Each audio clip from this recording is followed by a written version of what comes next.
Movie start होती है तो हमें एक लड़का टेलर दिखाया जाता है जो कि एक रेस्क्यू टीम का लीडर था। वो समंदर के नीचे एक सबमरीन से कुछ लोगों की जान बचाने जा रहा था। टेलर और उसकी टीम उन लोगों को बचा ही रही होती है कि तभी वहाँ पर एक बहुत बड़ी क्रिएचर उस सबमरीन के साथ टकराती है। टेलर अगर वहाँ पर और रुकता तो उसकी जान को खतरा था, इसलिए वो बाकी लोगों को वहाँ ही छोड़ के अपने साथ उन लोगों को ले आता है जिसको उसने बचा लिया था।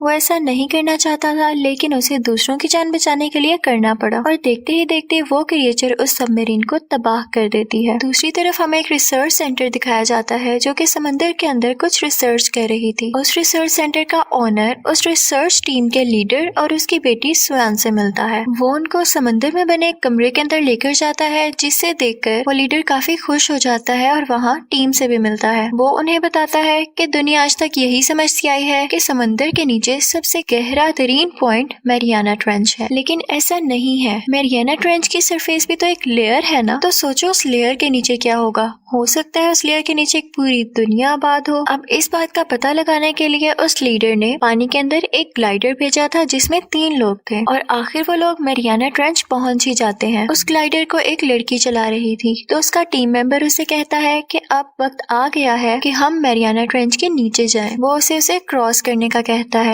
और वो आहिस्ता आहिस्ता से ग्लाइडर मैरियाना ट्रेंच के नीचे ले जाती है। जैसे ही वो उसके लेयर को क्रॉस करती है तो ये देखकर हैरान रह जाती है कि उसके नीचे वाकई एक दुनिया थी। वहाँ पर बहुत ज्यादा मछलियाँ और अजीबो गरीब क्रिएचर्स थी। वो काफी हैरान होते हैं लेकिन साथ ही साथ खुश भी, क्योंकि वो पहले लोग थे जिन्होंने मैरियाना ट्रेंच से भी ज्यादा गहरी जगह ढूंढ ली थी। अब उसी दौरान एक अजीब सी चीज उनके ग्लाइडर के साथ टकराती है तो वो लड़की रिसर्च सेंटर कांटेक्ट करने की कोशिश करती है लेकिन कनेक्शन भी चला जाता है। अब वहाँ का ओनर कहता है उन्हें हमारी मदद चाहिए और उनको बचाने के लिए हमें किसी न किसी को तो समंदर के नीचे भेजना पड़ेगा। वो कहता है कि आज तक हमारी टीम में से सिर्फ टेलर ही वहाँ तक जा सका है, तो वो उसे बुलाने का कहता है। लेकिन उनमें से एक टीम मेंबर कहता है कि नहीं, हम टेलर पर ट्रस्ट कैसे करें, लास्ट टाइम भी उसने सबमरीन में से कुछ लोगों को मरते हुए छोड़ दिया था। लेकिन तभी उसका टीम लीडर बोलता है कि हमारी मदद टेलर के अलावा और कर भी कौन सकता है, तो हमें उसे बुलाना पड़ेगा। अब हम देखते हैं कि टेलर को जॉब से निकाल दिया गया था तो वो इस वक्त थाईलैंड में रह रहा था। अब रिसर्च सेंटर का ओनर और लीडर उसे लेने के लिए थाईलैंड जाते हैं और कहते हैं कि हमें तुम्हारी रिसर्च सेंटर में जरूरत है, लेकिन टेलर मना कर देता है। वो उससे कहते हैं कि तुम इंसानियत की खातिर ही आ जाओ। तो दूसरी तरफ हम देखते हैं कि उस लीडर की बेटी स्वेन को टेलर पर बिल्कुल भी ट्रस्ट नहीं था, तो वो खुद ही अपनी सबमरीन लेती है और वहाँ से चली जाती है। अब वो लीडर और ऑनर टेलर को लेकर वापस रिसर्च सेंटर आते हैं तो लीडर को पता चलता है कि मेरी बेटी अकेली ही सबमरीन में चल पड़ी है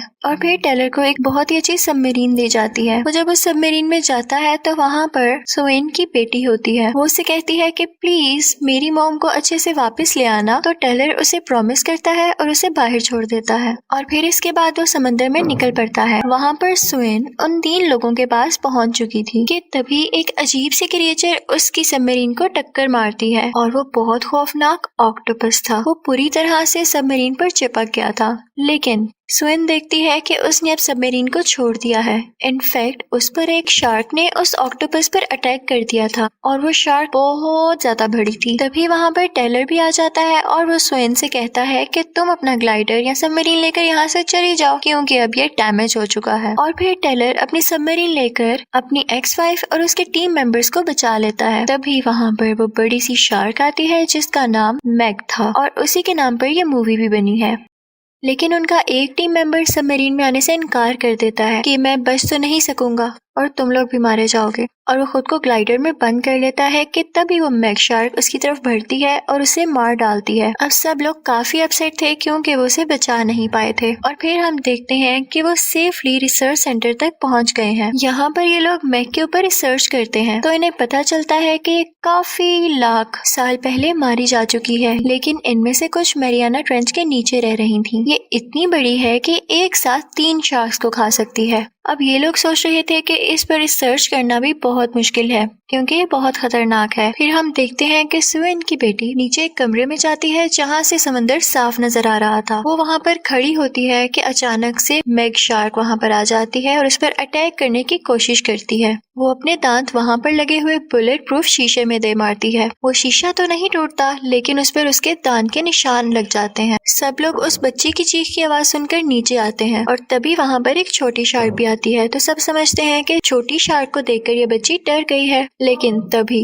वो मैग शार्क भी आती है और उस छोटी शार्क को बहुत बुरी तरह से खा लेती है। अब क्योंकि मैरियाना ट्रेंच की लेयर खुल चुकी थी, तो ये नीचे से ऊपर आ चुकी थी और अब डर था कि ये इन लोगों पर अटैक कर सकती थी। फिर इन सबको न्यूज मिलती है कि यहाँ से कुछ मील दूर कुछ बोट्स पर अटैक हुआ है। ये सब लोग वहाँ पर जाकर देखते हैं तो मैग ने एक नहीं बल्कि तीन बोट्स पर अटैक किया होता है। रिसर्च सेंटर का लीडर कहता है कि हमें जल्द ही कुछ करना होगा, वरना ये हमें भी मार देगी। अब वो लोग डिस्कस करते हैं कि हम मैग को बेहोश करके एक केज में बंद कर देंगे, लेकिन टेलर कहता है कि वो इतनी ज्यादा बड़ी है कि किसी के काबू में नहीं आएगी, तो क्यों ना हम उस पर ट्रैकर लगा दें। तो सब लोग कहते हैं कि इस चीज के लिए हमें उसके करीब जाना होगा, और कौन जाएगा उसके करीब। और टेलर इस चीज के लिए तैयार हो जाता है। तभी उसे गन दी जाती है जिससे उसने वो ट्रैकर मैग में शूट करना था। वो उसके करीब जा ही रहा होता है कि वो वहाँ से गायब हो जाती है, लेकिन वो गौर करता है तो उसे दूर से उसके फिन्स नजर आ रहे होते हैं। वो शूट करता है और ट्रैकर सक्सेसफुली उसमें लगा देता है। अब टेलर को वापस लाने के लिए उसकी रस्सी खींची जाती है, जिससे थोड़ा शोर होता है। तो मैग ये सुनकर टेलर के पीछे चलने लगती है। यहाँ मैग उस पर हमला करने ही वाली होती है कि बाकी टीम मेंबर्स उसे जल्दी से बोट के अंदर खींच लेते हैं। अब ये लोग सोचते हैं कि जल्द से जल्द मैग को बेहोश करना होगा, वरना ये तो बहुत तबाही मचाएगी। तो वो स्वेन को एक बहुत ही मजबूत शीशे से बने बॉक्स में लॉक करते हैं और बहुत ही मजबूत केबल से उसको अटैच कर देते हैं। अब स्वेन समंदर के नीचे जाती है और उसके पास एक पॉइजनस शॉट था, जिसकी मदद से उसने मैग को बेहोश करना था। अब हम देखते हैं कि मैग उस बॉक्स को तोड़ने की बहुत कोशिश करती है, लेकिन उससे वो बॉक्स नहीं टूटता। लेकिन अनलकीली यहाँ पर वो केबल टूट जाती है और मैग उस बॉक्स को अपने मुंह में ले लेती है। अब ये देखते ही टेलर भी समंदर में जाता है और स्वेन को उस बॉक्स में से निकाल लेता है। बाकी टीम मेंबर्स गोश्त के टुकड़े समंदर में फेंक रहे थे ताकि मैग उनकी तरफ अट्रैक्ट हो। जैसे ही मैग उन गोश्त के टुकड़ों की तरफ जाती है तो इस बात का फायदा उठाकर टेलर और स्वेन समंदर के ऊपर जाने लगते हैं, लेकिन मैग उनको देख लेती है और उन पर अटैक करने लगती है। लेकिन लकीली इन लोगों की जान बच जाती है और स्वेन फौरन से वो पॉइजनस सिरिंज उसके मुंह में फेंक देती है, जिससे वो जहर पूरा का पूरा उसके मुंह में फैल जाता है और वो मर जाती है। फिर टेलर और स्वेन को भी पानी से निकाल लिया जाता है। अब मैग को भी ऊपर ले आया गया था। सब लोग काफी खुश थे कि उन्होंने मैग को मार लिया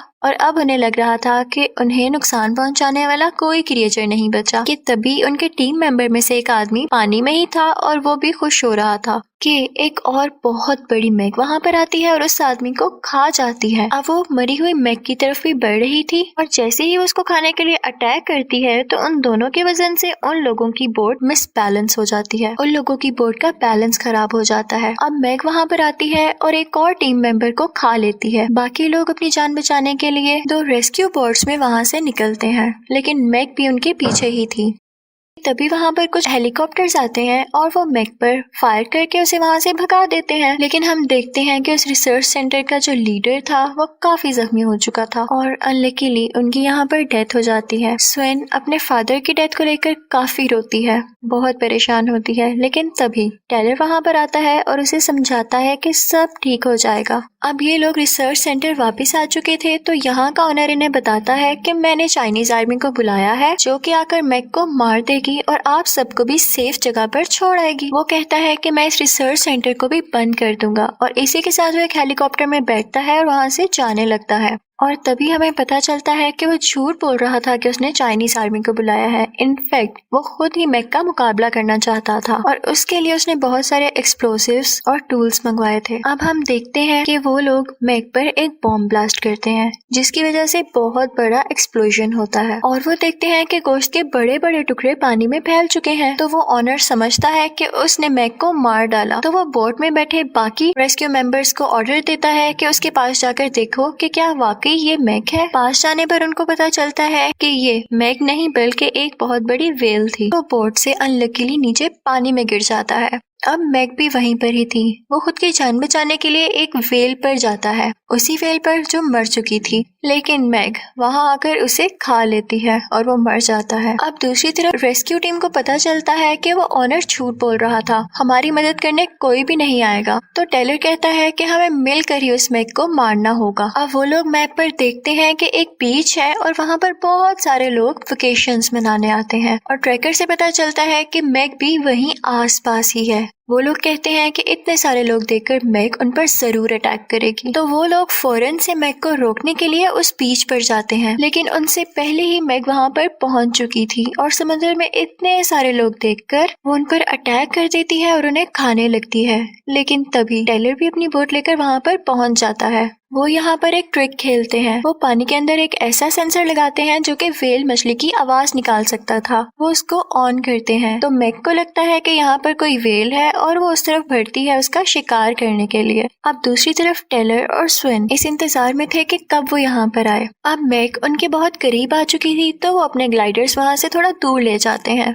उनके ग्लाइडर्स में रॉकेट लॉन्चर भी था जिसकी मदद से वो उस पर अटैक कर सकते थे। अब हम देखते हैं कि मैग भी उनके पीछे पीछे ही होती है और वो ग्लाइडर से टकरा जाती है, जिसकी वजह से टेलर के ग्लाइडर का लॉन्चर बटन खराब हो जाता है और अब मैग मुसलसल उस ग्लाइडर पर अटैक कर रही थी। लेकिन तभी टेलर यहाँ चालाकी से काम लेता है और उस ग्लाइडर को टेढ़ा करते हुए ऐसे उस मैग के पास से गुजरता है कि उसकी नुकीली चीज मैग की बॉडी को चीरते हुए वहाँ से गुजर जाती है। अब मैग शार्क का जिस्म काफी ज्यादा जख्मी हो चुका था और उसका काफी खून भी निकल रहा था, लेकिन वो अभी भी जिंदा थी और फिर से ग्लाइडर के पीछे आ जाती है और उस पर बार बार अटैक करके उसे डैमेज करने लगती है। अब टेलर ग्लाइडर से बाहर आ जाता है लेकिन मैग उस पर अटैक करने आ रही थी। तभी टेलर फौरन से ग्लाइडर की वो नुकीली चीज उतारता है और मैग की आंख में दे मारता है, जिससे उसकी आंख साया हो जाती है। यहाँ पर मैग तड़पने लगती है और उसकी बॉडी से इतना सारा खून निकलने की वजह से बहुत सारी शार्क उससे अट्रैक्ट होती हैं और वहां पर आकर उसे खाने लगती हैं। और फाइनली इतनी ज्यादा शार्क्स होने की वजह से वो मैग को खा जाती हैं और वो मर जाती है। अब स्विन टेलर को बचा लेती है और वो लोग बाहर आ जाते हैं। स्विन की बेटी भी उसके साथ थी।